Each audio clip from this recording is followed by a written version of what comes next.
It's said you can't place a value on education, but at the World Bank in Washington, UN envoy Gordon Brown announced that $6 billion is needed for new investment in education in the developing world. But although there's a global commitment to education for all, there's no global commitment to funding education for all. Brown says both governments and the public need to open their wallet. A very small amount of money, sometimes $100 a year, can educate a child.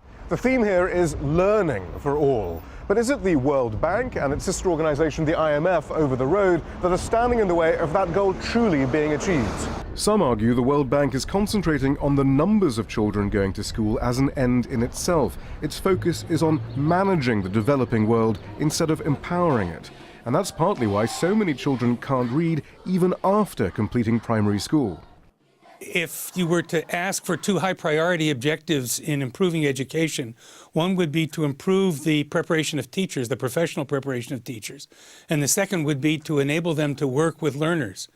The practice of the World Bank over the years has been just the opposite, to encourage hiring teachers who have little or no professional preparation and to discourage efforts at reducing class size, that is, giving teachers more time with learners.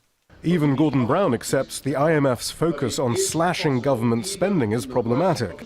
And he does not argue, as the World Bank does in its 2020 education strategy, that what it calls inputs, investment in teachers' wages and educational infrastructure, are not essential for maintaining educational standards.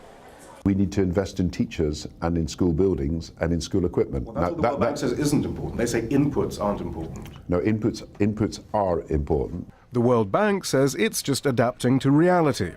Our programs are responding to the fact that in many countries there are no teachers. There is a dearth of teachers. And in countries that want to expand their enrollment quickly, the only way to do it is actually to expand the teacher supply quickly.